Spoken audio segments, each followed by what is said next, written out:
কেরানীগঞ্জের মধ্যে এই নিয়ে দ্বিতীয়বার হয়ে গেল আমাদের কেরানীগঞ্জে limelight expo season 2। Viral tiktoker Snigdha Sanjida এসেছিল। এটা হয়েছিল কদমতলী পালকি কমিউনিটি সেন্টারে। এখানে অনেক ধরনের কসমেটিক্স ছিল, খাবারের স্টল ছিল, কাপড় ছিল, পানিপুরি ছিল।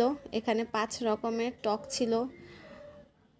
পানিপুরিটা ছিল মেলার একটা অ্যাট্রাকশন। এটা ছিল বেস্ট পানিপুরি, যত পানিপুরি খাওয়া আমার হয়েছে। আমরা গিয়েছিলাম 3:30টার সময়, তখন একটু ভিড়টা কম ছিল। নিয়েছিলাম পানিপুরি, আর এটার প্রাইস ছিল মাত্র 50 টাকা। সব এখানে ছিল কেকের প্রাইস 120 টাকা থেকে স্টার্ট হচ্ছিল। আরও বিভিন্ন ধরনের খাবারের আইটেম ছিল। আমরা এই কেকটা নিয়েছিলাম, এটার প্রাইস ছিল 120 টাকা। আর যেটা চেয়েছিলাম সেটা খেতে পারিনি, অ্যাভেলেবেল ছিল না।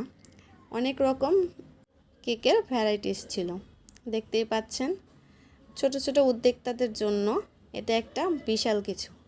তারপরে আমরা দেখলাম আমাদের ভাইরাল টিকটকার স্নিগ্ধ সানজিদাকে, যে অনেক পোলাইট ছিল, অনেক ভালো ছিল। গানের ব্যবস্থা করা হয়েছিল। এখানে 30টার মতো স্টল ছিল, পানিরও ব্যবস্থা ছিল। সবগুলো স্টল ঘুরে ঘুরে আমরা দেখতেছিলাম। পিঠা ছিল, আরও অনেক রকমারি জিনিসপত্র ছিল এখানে।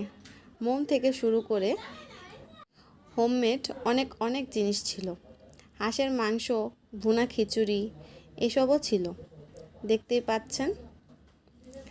চারো সাইড একদম সুন্দরভাবে ওয়েল ডেকোরেটেড ছিল। প্রত্যেকটা উদ্যোক্তার জন্য